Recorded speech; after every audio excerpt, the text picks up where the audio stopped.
Well. How's everyone doing? It's Thursday night. It's technically 11:37 p.m. on January 13th.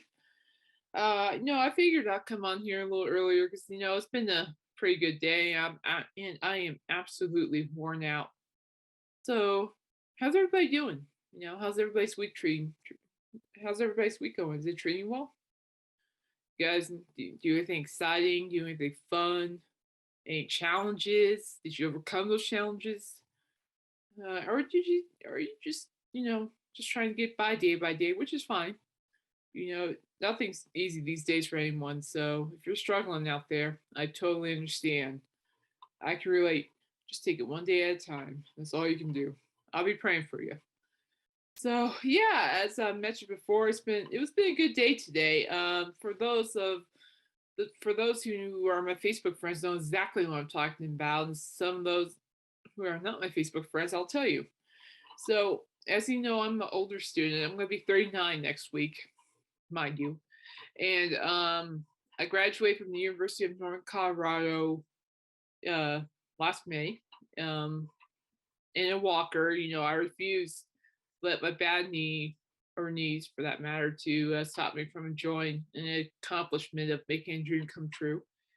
And so, it turns out my good friend Jordan and I decided, while having brunch at the Village Inn over at Center Place here in Greeley, that maybe be cool just to go walk on campus, on the University of North Colorado campus, just to see and maybe see if we could find some old professors and so forth. So that's what we did, and oddly enough, I saw. I'm not oddly enough, and I think it's pretty awesome. I saw my former professor slash advisor, Professor Staten. He's awesome. Actually, he teaches like visual media, a whole bunch of other courses I can't remember right now. But I know I've been in a lot of them. But now it's coming back to me. One of my favorite classes was the history of mass media, where it's just like the quick history lesson of how like media started and where it is now. It's fun. I liked it. My presentation was on Wolfman Jack. So yeah, the Wolfman. My parents loved him. And I love him too. You ever seen the movie American Graffiti? Man, the Wolfman is iconic on that role in that movie. Plays himself, portrays himself. It's awesome. So I got to talk to my former advisor slash professor, and he's doing well, and gave him all the updates, and he's checking out his podcast. So hey, and so it was nice though. My friend Jordan, he actually got to go back because Jordan and I were part of Bear News, and Bear News is like the student news station over on the University of North Colorado campus. And Jordan's like, "Oh, we gotta go back." But by the time, well, I'll say this because Professor Sean Montana was asking for us, but at the same time, I'm like, I just got home. I'm tired. I have sprained toes. It's like I cannot tell you how many times I have stubbed my toes on things these past couple weeks. It's nuts. And the last toe stubbing incident, really stretched my toes back. I mean, I had very flexible joints and they stretched all the way back. So my healing toes um, were throbbing when I got home. So I took off my shoes. So by the time Jordan goes, "Hey, I'm turning around coming back. You will go with me?" I'm like, I'm just worn out. I did so much walking and went up the Stairmasters in Candelaria Hall. And I'm like, "No, Jordan, you could just go. Just tell Dr. E this, send Dr. E message, tell him how I'm doing, tell him to listen to my podcast." So it was good. And then we heard Docs is our former journalism writing professor. So it was fun. Jordan and I were roaming around the Candelaria Hall, and next thing you know, what, we hear Docs lecturing in class. So we're just like standing outside the door for 2 minutes, just listening to her lecture. I'm like, wow, that's wow. Just to think that Jordan and I were in those classes together, and I'm like, wow, that's just wow. But it, the writing classes are hard at UNC, but at the same time, they're beneficial because everything I learned in that class really helped me become a better writer, a better album reviewer as well. And everything I learned media wise has really helped me with what I'm doing, even right now. So I'm very grateful for what I'm learning in the journalism department at the University of Northern Colorado.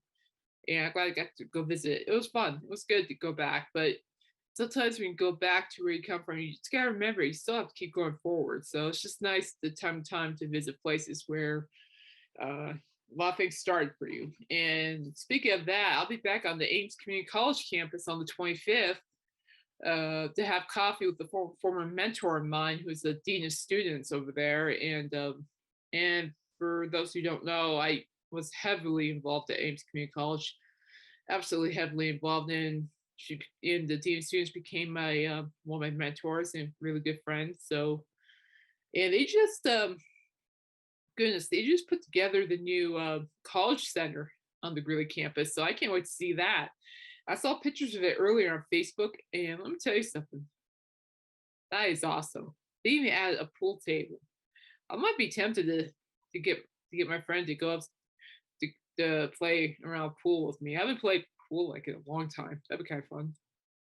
But we're gonna just have coffee and talk, and maybe seek get some wisdom advice out of her. I bet she will. She's a very Shannon. Her name's Shannon McCaslin. She's the dean of students at Ames, and she's full of knowledge, and I love her to pieces. She's been a great friend, and she's also a woman of faith as well. So it's nice to be able to talk about my faith of God with her. So and yeah, so it's just that's what I've got coming up, and plus with the UNC, this is why I'm tired. It's just started with brunch. It's just like just eating a smothered burrito, and then by the time I was done and finished all that coffee they gave me, I'm like, okay, I feel better now. Let's go walk at UNC, see what's going on. So we explored, and there were a few changes, but not much. I mean, pretty much anywhere on the UNC campus, you have to wear a mask no matter what. So, and that's okay. That's just the way it is. We can't really do anything about it these days, and it's just one of those things, unfortunately. So it's like a new way of life, but it is what it is. But other than that, that was my day. It wore me out, and I'm still tired. So this is why I'm still decided to come on here early. It's only 11:45 p.m., so still Thursday. But that's good. What else? I tell you what. This week, I don't know about you guys, but this week alone has been pretty wild in a good way.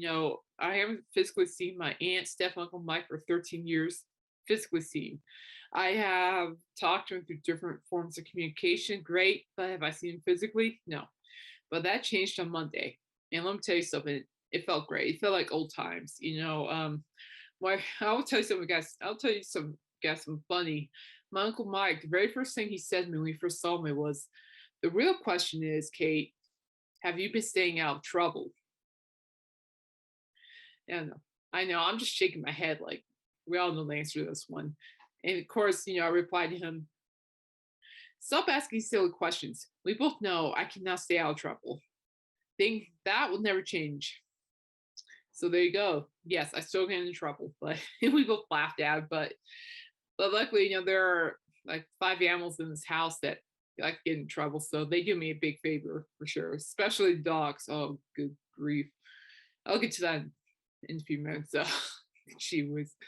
It can be a mess sometimes, especially with the little one, which I'll discuss here in a minute. And then my aunt Steph, she was visiting my mom, which some of you know that my mom is just having a horrible time with her Parkinson's disease for the past 20 years, really taking over her life.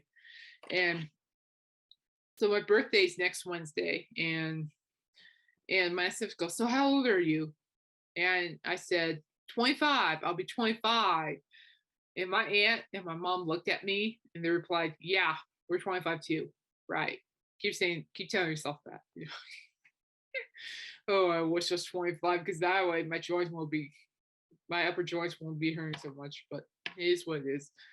Yeah, so anyway, to animals, I tell you what, the 3 dogs in this house, you have Smokey, the sassy stubborn pants. So you have Mr. Journey, who's this shy, loving dog, and then there's this little dog called Elsie, and she's a little Miss Independent, and she'll listen to you, but at the end of the day, she gets to say of who she listens to. And oh my gosh, speaking of Elsie, oh gosh, oh Lord, she bit my Aunt Steph. Their ankle bit her. I'm like, oh my gosh. I'm like, what are you doing? And the minute that happened, she knew. The minute that happened, I was going to get her, and she saw me coming. She just started hiding from me. I'm like, yeah. I'm like, oh yeah, you better hide. It's like, what are you doing? Get over here, you small one. Pain in the neck.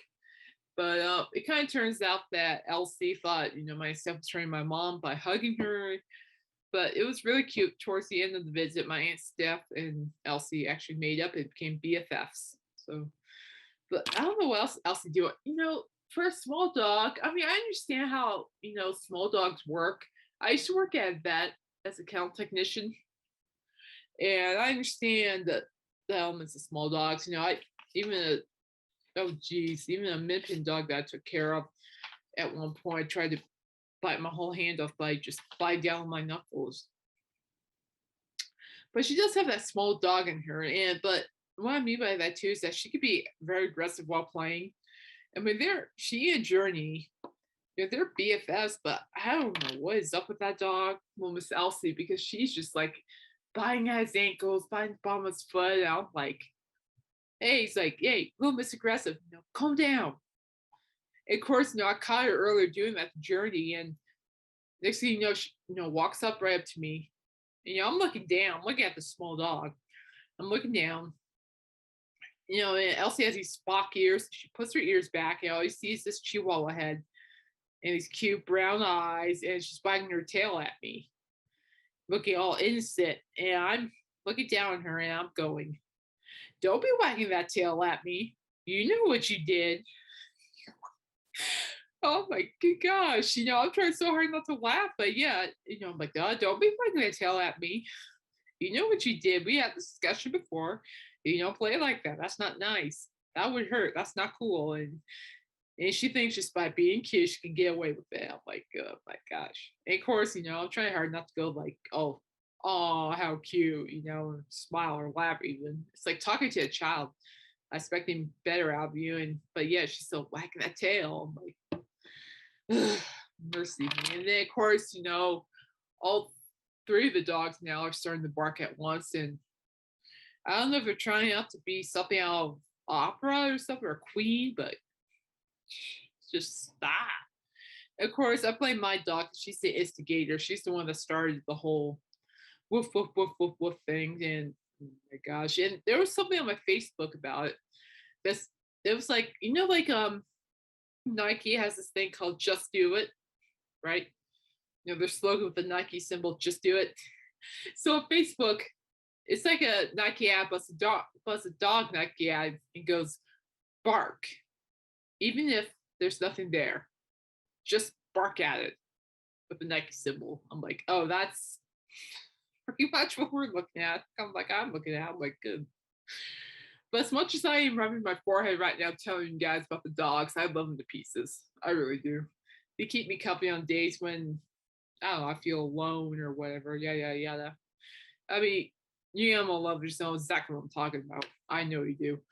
And of course, and they put up with so much of my shenanigans. It's the one thing. I put up with their shenanigans, and they put up with mine, and we get along just fine. But the way Elsie just whacked that tail at me, like almost lost it, almost died crying, laughed from laughing.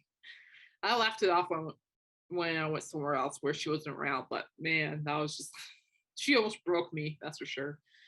All right, so before I go any further, I thought I'm gonna do some shout outs. I don't have a lot of shout outs this time, so this one should be simple, easy peasy, easy money. So the first shout out goes to Dan Just the Facts. He's actually doing a cool thing. He actually filmed a concert of a band that he went to see, and he's actually supposed to do something very cool with that. Yeah, he's some more footage coming up. So yeah, you just keep an eye on his YouTube page, just the facts. It's coming up, and he's sort of been uploading some other stuff other than public domain movies. So check it out. His YouTube page is really cool. He's a very knowledgeable person. I mean, he loves his music. He loves Dimebag Daryl and Vinnie Paul. And he talks about stories of hanging out with Dimebag Daryl and Vinnie Paul. So it's just really cool just to hear these stories. I mean, he and his daughter even met Mickey Dolan. So that was kind of cool just to hear how they met that. And he's very knowledgeable. He's seen a lot.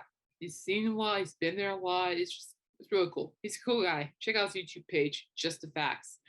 Another shout out goes to my friend back in the 80s community college days, Mac Jameson. Um, and he is a writer now. He has worked on he has done a lot of work on WordPress.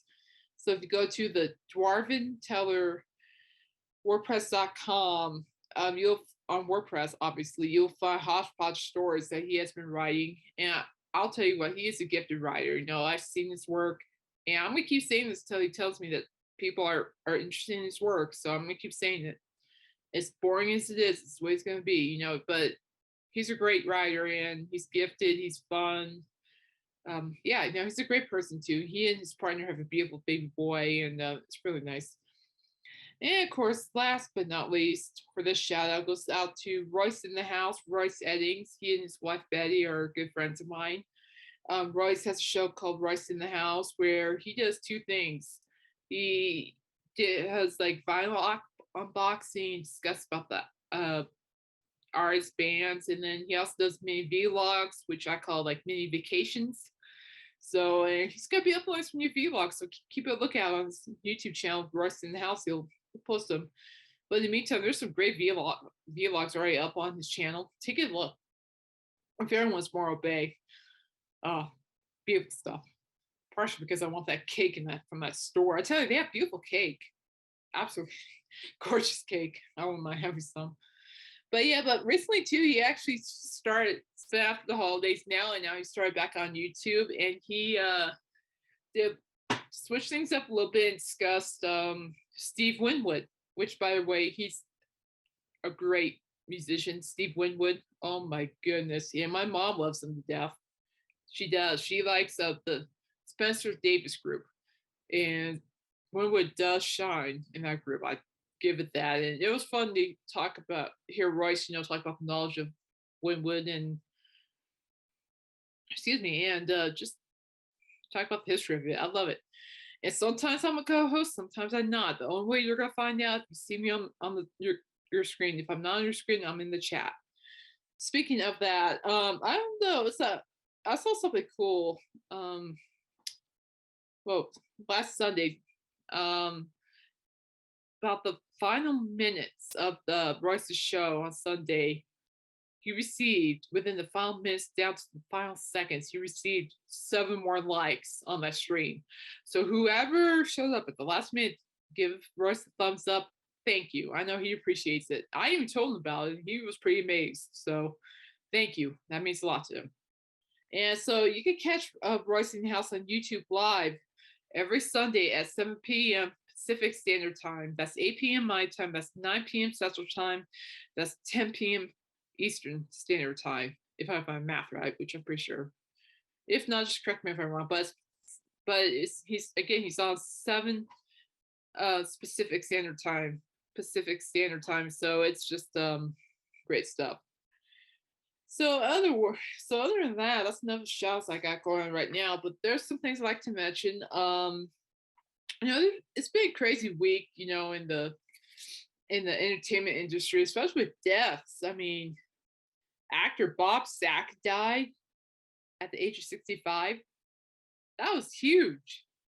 When the news broke out that Bob Saget passed away in his hotel room, like hours after performing a show, that hit home to me, partially because just like millions of you guys, I grew up watching Full House, and Bob Saget as Danny Tanner, and of course I remember watching America's Funniest Home Videos, where he hosted that show every Friday night, and my eldest brother and I we sat down and watched it, and man, I was just he was only 65 years old.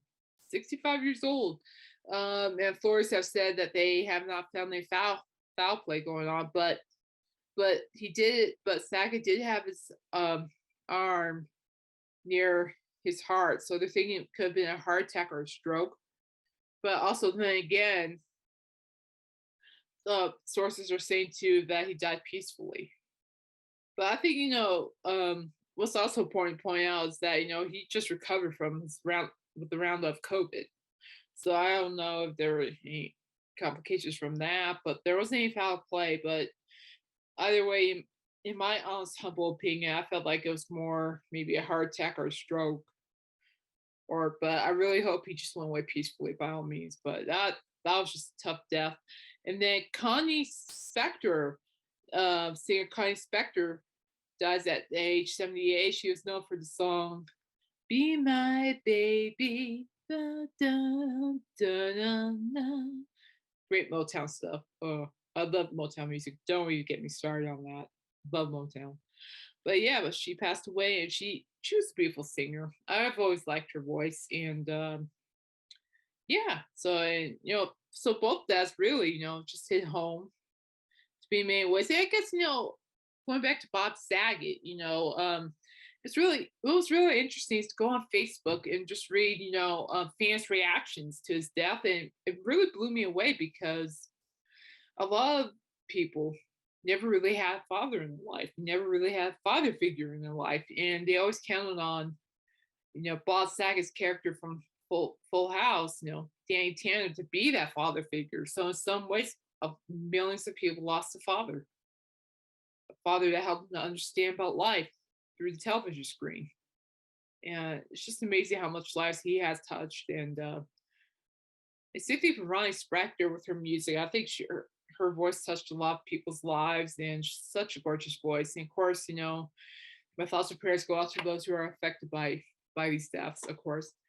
So I'm going to be going next week. I'll be going not live, obviously, but this is going to be another episode of this podcast to be uploaded early because it'll be my birthday on Wednesday. So Tuesday night into a little bit Wednesday morning, there will be an episode uploaded on YouTube on Buzzsprout. That's like a birthday episode, but I'm not going to really mention anything just yet. But it's something good. It will happen. It's something about fundraiser. So it's also I'm challenging you guys too. So I'll get back to you guys on that. All right. So 11:59. So I guess so. I decided to take a little turn on the artists or bands or whatever. It started with the Monkees and went to Toby Mac, then went to Brooks and Dunn. Now we're back to rock and roll. Okay, so this band was formed in 1983, the year I was born, and they're from New Jersey. And what I liked about this band is how generational they are, because there are a lot of fans from different generations who love this band, and there are even fans today who love this band. And their music has found ways to shake people's souls and hearts through their lyrics, through their looks, through their performances. The band I'm talking about is Bon Jovi.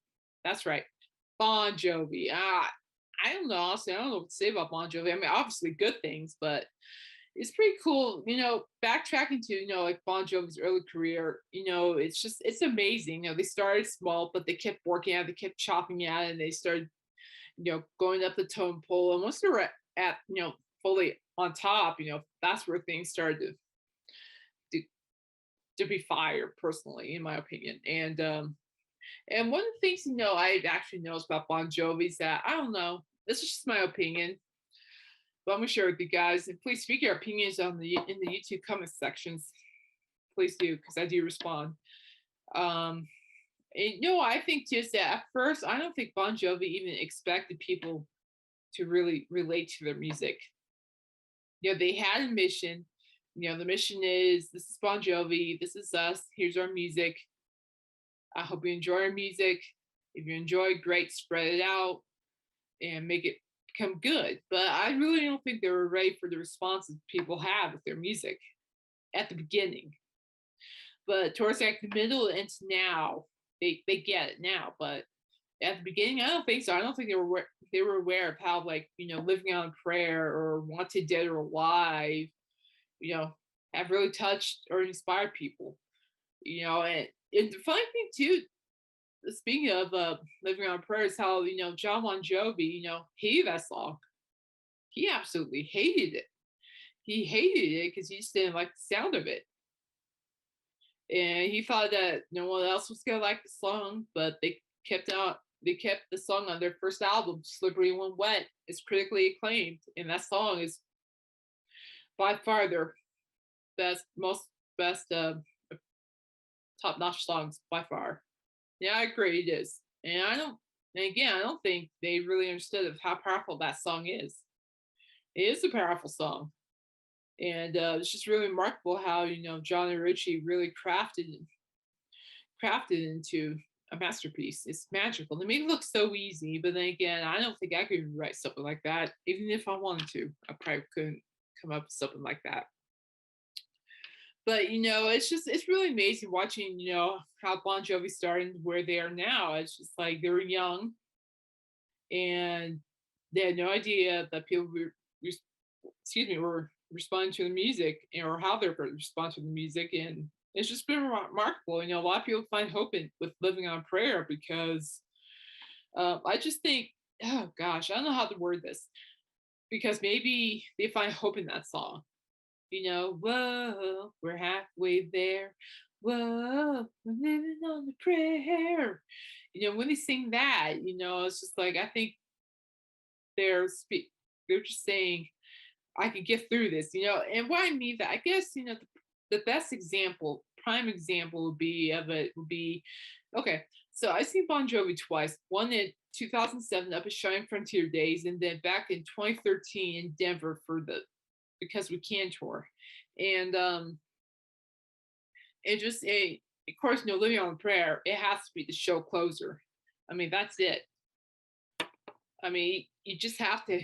It has to be the closer, no matter what. It just has to be the ending song. And of course, when the band started playing "Living on a Prayer," I still remember to this day, even in Cheyenne, Wyoming. In I don't know how I can explain, so I'll just give you a really good example. But it's like this, It's like we're dun, dun, dun, dun, dun, dun, dun, dun. Okay, obviously that was you gave Love a bad name, but bear with me. So I'm looking around. John Bon Jovi's just wailing. I mean, just absolutely just wailing, like whoa, living on a prayer. Yeah, I'm looking around, and next thing you know, I see this lady. She had her. And I'm not making this up. I see this lady. I don't know her. I never talked to her after I saw this moment, but so there she is. She's just standing there, only a few feet away from me. Her eyes are closed, and she literally had tears pouring down her face while singing "Living on a Prayer." I mean, literally. And, in my mind, I said to myself, "Whatever you're going through, I'm rooting for you. Do not give up, girl. Just do not give up. You got a lot of fight left in you. Do not give up." And so what I noticed about Living on Prayer is that a lot of people sing it when they're experiencing things. I mean, from that lady I just told you about to whoever. I'm like, oh yeah, oh geez, at both concerts, I was singing for a purpose, and it's just really cool because some people are not afraid to sing that song when they're hurting, when they're angry, when they're sad. So in some ways, Living on Prayer became an anthem for a lot of people. And I guess I'll also go for Wanted Dead or Alive, I would think too, because I think there are a lot of people who can really identify themselves with that song. And I think a really good example of that would be, oh, Jesus, definitely goes back to the Wyoming show in 2007. It's gotta be, okay, here we go. I'm trying to remember here. Now I remember. So, the lights went out, and then Richie Sambora, the former Bon Jovi guitarist, yes, yes, yes, we'll talk about that soon, here in a few minutes. Richie Sambora appears on stage, and he has that double guitar, just absolutely beautiful double guitar he's playing. And next thing you know, you hear like the first couple chords of dun dun dun dun, dun, dun, dun. And next thing you know, I'm looking around, and there are literally truckers, a whole bunch of truckers, listening to Richie play. And then next thing you know, there's John, just walking on stage with this beautiful black guitar, which he still has, absolutely gorgeous guitar. And he starts singing "Want to Join Live," and just looking around, I see all these truckers. I am not making this up. All these truckers, or all these cowboys singing along. Like it's their life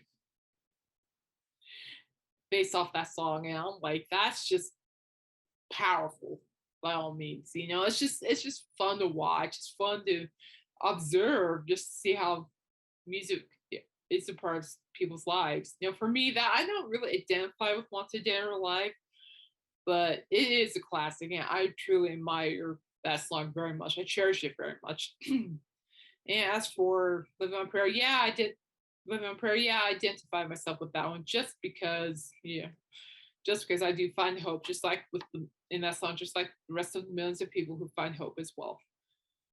But anyway, back to Cheyenne, Wyoming. I tell you what, Bon Jovi, that was my first Bon Jovi concert back in, short like pen. Oh well, back in 2007. And let me tell you some nothing but static electricity when that band took the stage.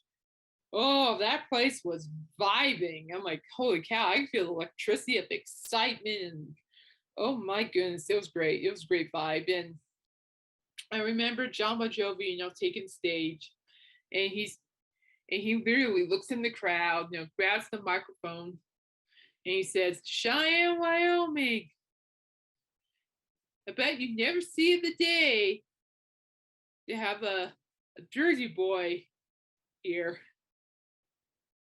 Yeah, I bet you never saw this coming. And next thing you know, the band starts playing You Give Love a Bad Name. Oh, it was great. My mom was there. If I remember correctly, I was there. My mom was there, and then my two sisters, Dakota and Tiana, were with us, and it was great. My sisters were young, so they were making friends. My mom and I were just, having a blast singing along. So, yeah, that was a good concert. Then back in 2013, I got to see Bon Jovi on their Because We Can tour, which, by the way, that Because We Can album is fantastic. I'll get to that in a minute. There's a song or two that I really want to mention on there. And but anyway, yeah, so I saw in 2013, and oddly enough, that date was actually the first or second show without Richie Sambora. So as you know, before Sambora left, of course there's one band member that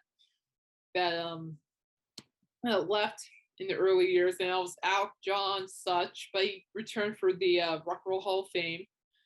And then, of course, from there, Hugh McDonald has been with the band since Alex left, and so when Alex left, Hugh McDonald came in, and he's been just jamming on that bass guitar ever since. And he's great. He's a great bassist. He's done some pretty good riffs for the band, and it's very nice to hear how talented he is with the bass guitar. And Alec was a gift too in the early years of Bon Jovi, and it was just phenomenal. It was fantastic. And of course, it was sad because Alec was the missing piece, was a big piece of the band, but Hugh McDonald has done a good job of just really filling that in for the past couple of years. And then from there, now tracking back to the band back in 2013, the only members that have stayed the same are John, drummer Tico Torres, and keyboardist David Bryant. Excuse me, David Bryant. So now going back to Denver, Richie Sambora just left, and of course, this left a lot of people with mixed feelings. Some people were questioning. A lot of people were upset. There were rumors going around that both musicians, he and Sambora and John, had a fight. And to this day, Sambora says one thing, John says the other thing. Of course, they're very civil. I mean, you see them at the Rock and Roll Hall of Fame when they got inducted. Bon Jovi got inducted. That was a great performance. Everyone worked together so well. And but anyway, so when Richie left, I was a little dismayed. Kind of like, what happened? What happened? It's like, what happened? It's like these guys are not friends anymore. What happened? I was concerned. Honestly, I wasn't mad. I was concerned for the band because Richie Sambora, was also the heart and soul of the band, in my opinion. And he just didn't show up, I guess. That's from here. You just didn't show up. And of course, on the other side, his daughter, he has a daughter named Ava, and Ava needed him, and he had to be a dad, so he just went to be a dad instead of showing up. That's from what I heard. And quite honestly, with the whole, Richie and John thing, all I'm gonna say is this: I wasn't there. I don't know what happened. A lot of people are still talking about. A lot of people are still wishing and hoping. Okay, fine. I'm one of the wishing and hopers, but you know what? I wasn't there. I don't know what happened, but I do respect both of them very, very much. And whatever happened, yeah, it's unfortunate, but I wasn't there, so I can't really tell you how I feel. And I most certainly am not on sides.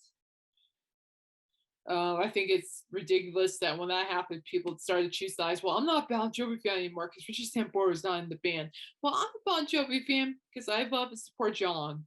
Hashtag Team John. And I'm like, good gosh. It's like these war on social media. And I'm like, oh, yeah, good gosh.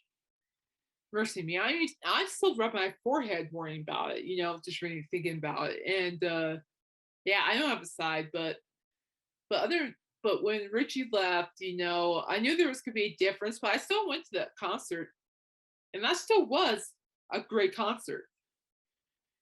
Oh, it was a great concert. I think if I can remember correctly, my favorite moment from the Bon Jovi 2013 tour was it's gotta be when they performed their song "I'll Sleep When I'm Dead" from their "Keep the Faith" album. And the best thing ever is that was a long performance, and yeah, what really intrigued me was how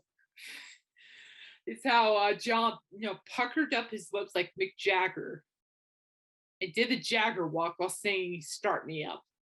Oh, it was great. You should see John Bon Jovi, just pucker up his lips like Mick Jagger and do the Jagger strut. Which, by the way, was impressive, but I don't think he could beat the Jagger strut. But he pulled it off pretty well. He sold it pretty well. But he had the whole Pepsi Center just saying, "Start me up. If you start me up, I'll never stop, never stop, never stop, never, never stop." Oh, that was great. Then thinking back on the Cheyenne concert back in 2007, I'll probably say, man, that's a tough one too. Ooh, probably the reaction to "It's My Life," you know? It's my life. It's now or never. And it's funny, so when he formed it, the whole arena just erupted. And everybody was singing and clapping their hands. My mom and I were singing our little hearts out. My sisters really didn't care because they were playing with some friends they met that were sitting next to them. And but my mom and I were just clapping their hands, singing our little hearts out. It was great. It was awesome. And yeah, they also performed one of my favorite songs, which I'll get to, by the way, in a few minutes. But yeah, of course, when Richie left, a musician by the name of Phil X, yeah, joined the group, and he's still in the group, and he's awesome. He's a great guitar player. Phil X is awesome. He's a great guitar player. I really like his vocals. Phil X could definitely hit those high notes that Richie did for the band. And yeah, it's just Phil X is bravo. Bravo, Phil. We love you, Phil. Bravo. Keep it up. Keep on keeping on. All right, so now I'm gonna pull back a little bit and talk about Richie Sambora. So as you know, he, even during his career with Bon Jovi, he excuse me, he was released some solo albums during his time. It's right here from my face on my Apple laptop. He came out with a very popular one, his very first solo album called "Stranger in This Town." That was released in 1991, and people loved it. I loved it. It was well played, just a great start by Sambora for his solo career, and it was just fantastic stuff. He's like, in many ways, he reminds me of Stevie Ray Vaughan. He just has that voice just reminds me of Stevie Ray Vaughan. Of course, there's going to be one Stevie Ray, but man, he's close. And then, of course, then from there, in 1998, he released "Undiscovered Soul," and that's also a great album. I like that. I love the title track, "Undiscovered Soul." Oh, inspirational, people. Look it up. Look up the song "Undiscovered Soul" by Richie Sambora. That's just great. And then, of course, yeah, this one is very important to me. It holds dear to my heart. In 2012, it's like right after he left Bon Jovi, created his third solo album, and it's called "Aftermath of the Lowdown." Now, what I liked about this record is that I'm going to show you guys the story here, and this is true. I don't talk about a lot, but my experiences can help people. And so, aftermath of the lowdown. Okay, so I was I had to quit my job at the vet as account technician because I was battling a bad case of depression. I really had to pull back and really focus on being better. So I was battling depression, my 6 month long depression battle. And when Richie released this album, no, aftermath of the lowdown, that album really helped. All the songs on that album really helped me pull through my depression.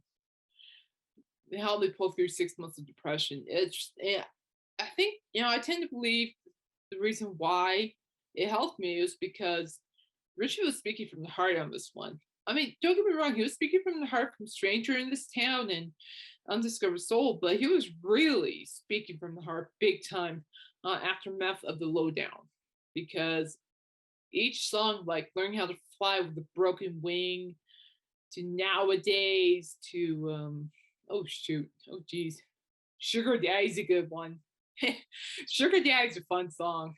And I'm not looking for a sugar daddy, but there's a song called Sugar Daddy, and that's a good song. It's a fun song to listen to. I like it. And Every Road Leads Home to You.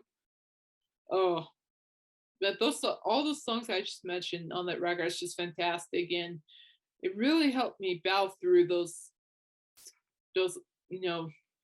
depressed depressing moments. Well, going through depression, the feeling of feeling alone, no, the feeling of feeling lonely and sad, and that music helped.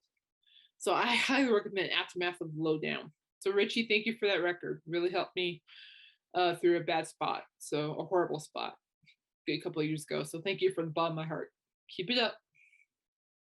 And then so now, yeah, but he's just a great solo performer for sure. And the thing I noticed too with Richie Sambora in Bon Jovi is, well, I kind of noticed like he has his own style. I mean, of course, his style blending is so musically well with the rest of the band, absolutely. But he always has his own thing going on, thing going on. It's like just watching him perform twice. I could hear the blues in some of those songs. I could hear the blues slash rock, mixing together. And when Richie, started doing solo albums, that's where it kind of hit me. It's like he really is a blues musician. I mean, he really is.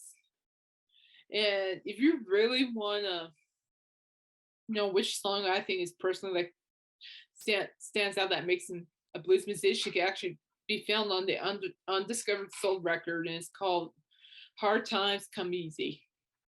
Relatable. But it's great because it's like hard times come easy.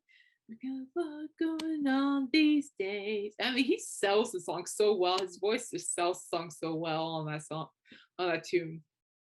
But if I could tell you another one, the title track to the album "Stranger in This Town." Oh, just beautiful, absolutely beautiful. I tell you, I kid you not. Look up "Stranger in This Town" by Richie Sambora. Just beautiful. And "Church of Desire," that's a good one too. There's a whole bunch I can't remember, but some I remember, and it's just awesome. And being a music person I am, it's hard just to say like mention one song, and it's just hard. It's like people ask me like, what's your favorite Kiss song? What's your favorite Monkey song? Or would you like better, Steven Tyler or Mick Jagger? It's like tough questions like that. I can't really. So when I talk about these songs, it's just hard for me sometimes to even explain it. So you guys will just have to listen to them for yourself and get back to me on see what y'all think.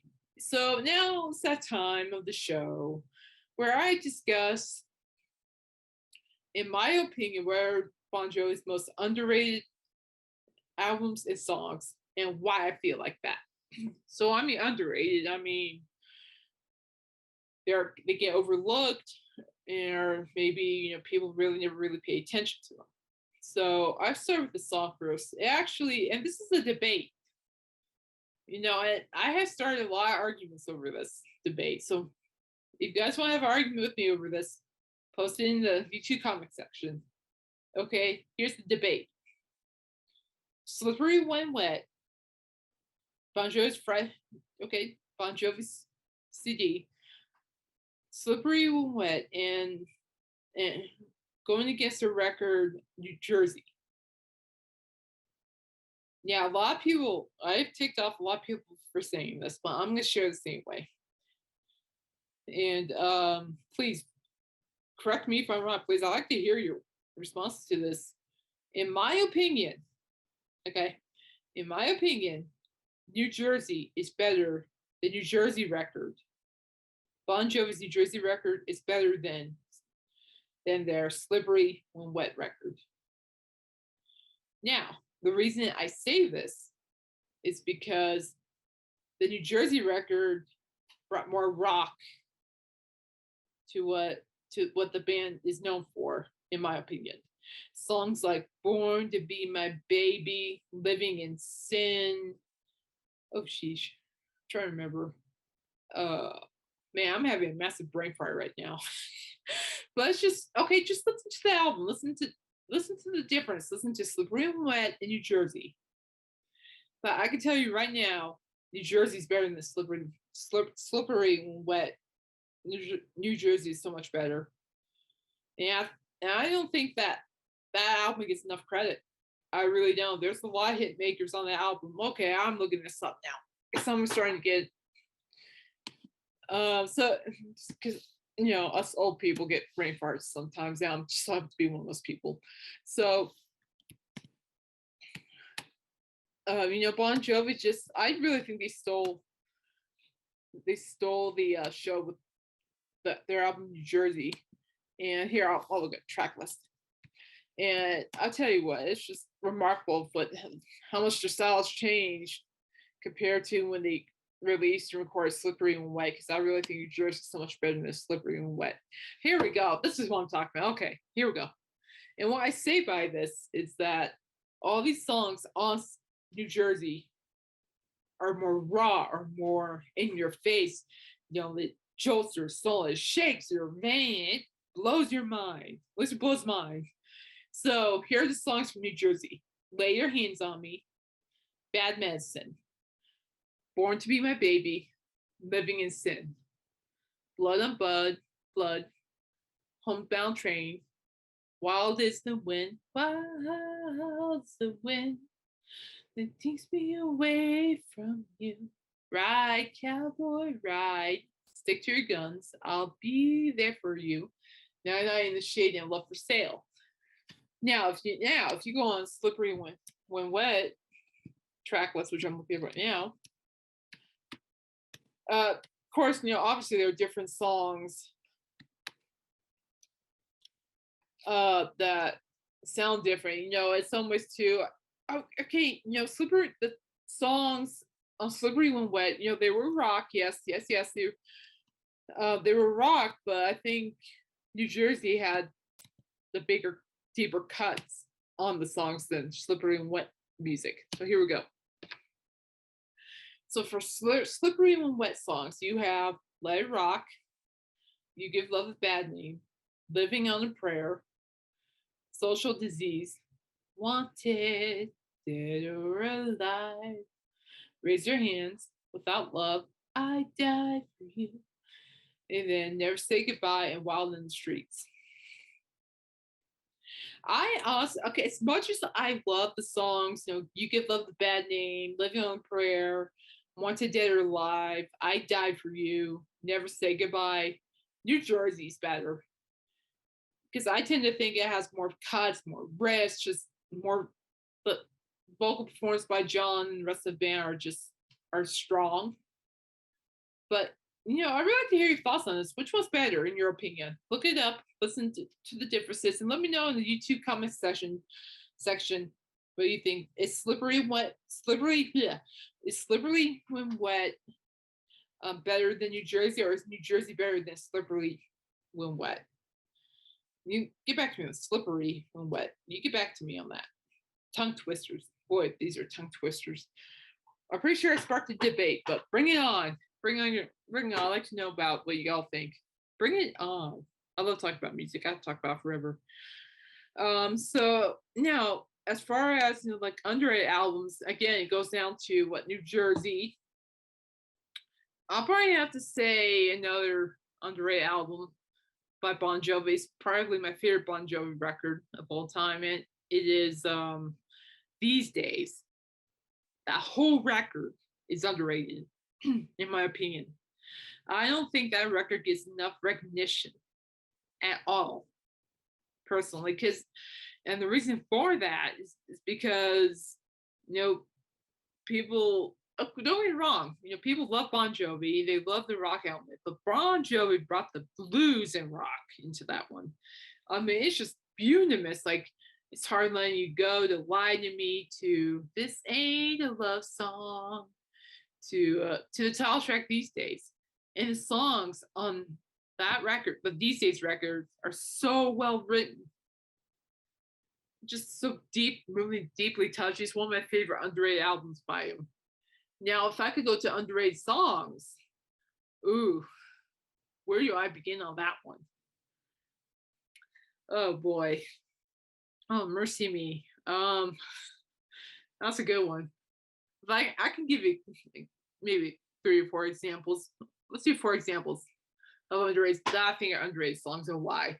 Stick to Your Guns, on their New Jersey album. And what I like about that, there's a hidden message in there. Stick to your guns.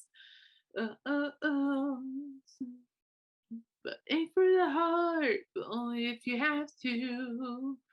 And it's like it's cowboy theme, but the lyrics really just say, trust who you are, but only hurt people, only if you have to. And I love that. So yeah, look it up. If you haven't heard the song Stick to Your Guns by Bon Jovi, look it up. That's one of the underrated songs in my opinion. Oh boy. Oh geez, another underrated song. I'm trying to think here. As tired as I am, I'm trying to think right now. When We Were Us, from their This House Is Not for Sale album. We were afraid, we're trying to find our own way.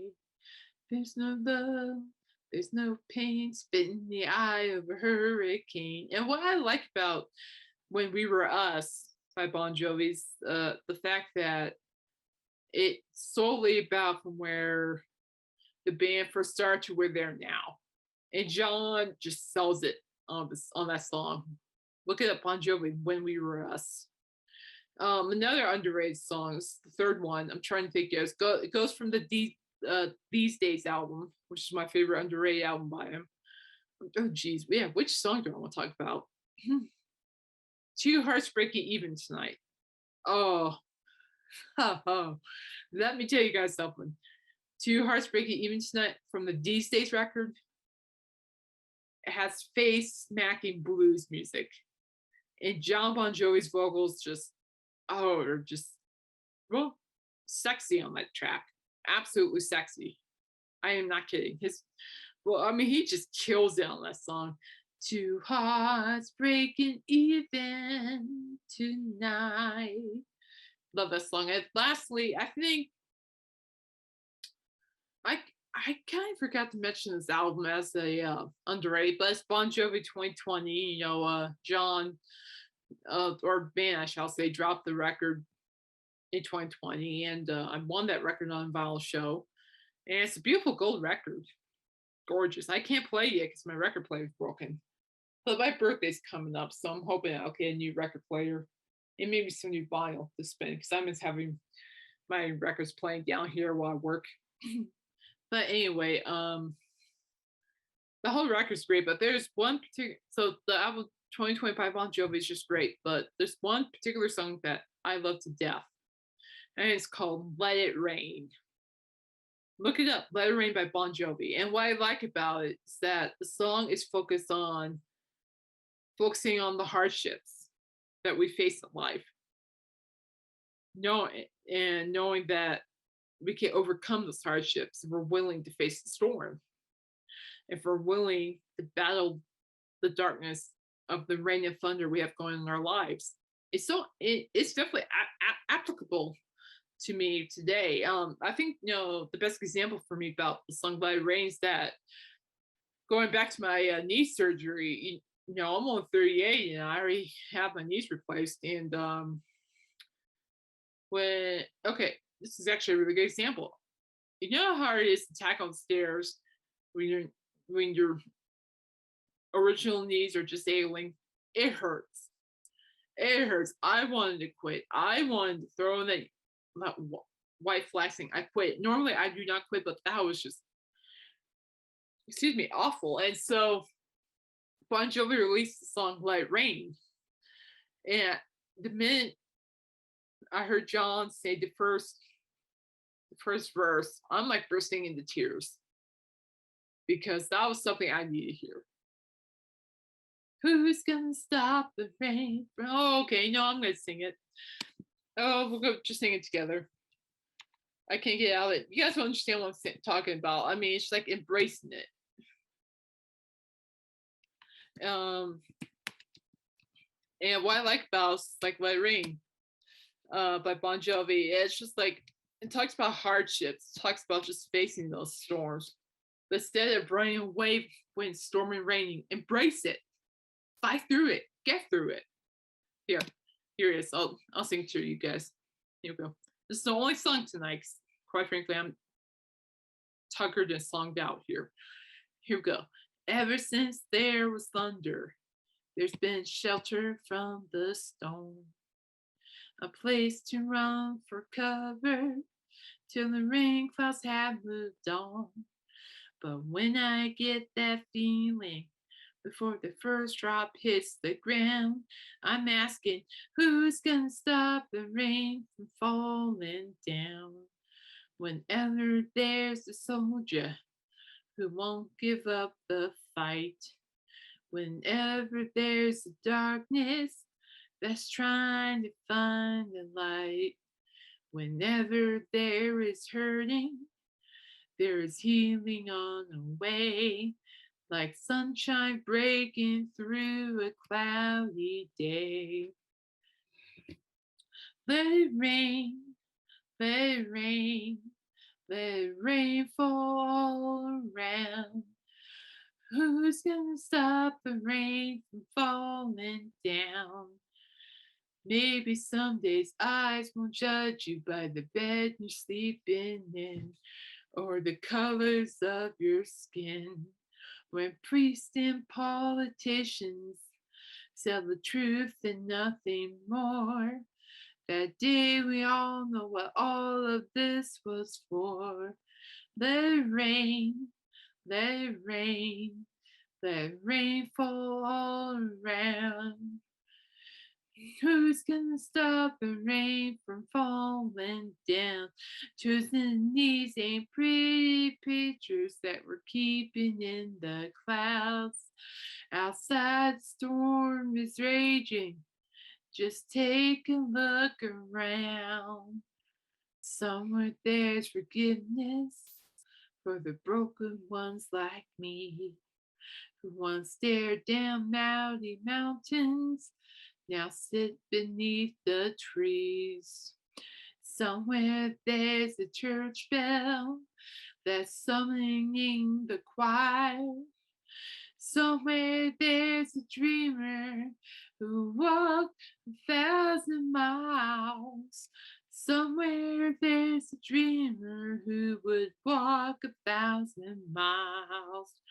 Let it rain, let it rain, let it rain fall all around. Who's gonna stop the rain from falling? If you're out there, there's Christ I'm calling. Who's gonna stop the rain from falling down? It's more powerful if you actually listen to the song, but this song really helped me when I was just man, when my knees were before I get my knees replaced, I was miserable. And this song really helped me. Well, I had to go up and down the stairs. Oh gosh, that song really helped me. And I really hope it helps you guys at some point. Let it rain, guys. Embrace it. Hey, we'll get through it together. We can do it. And we'll no, it's not supposed to be easy, but we can do it.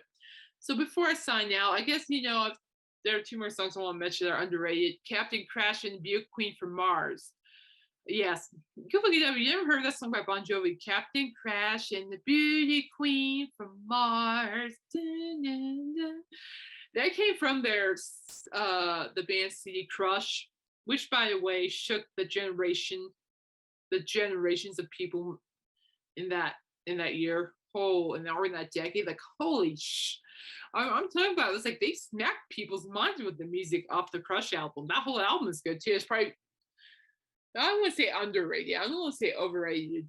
I'll say it's probably it is well known. So I'll say it's well known. I think another song that came to my mind comes from their Bon Jovi's album was the Because We Can album and their song Army of One. And what I like about the song about Army of One is just about staying solo through trying times. I'm in this world. I'm in this war, but got no guns. Still standing tall, an army of one. So sign me up. I'm a soldier. When it's time to face the fight, nothing but shadow at my side. I'm an army of one.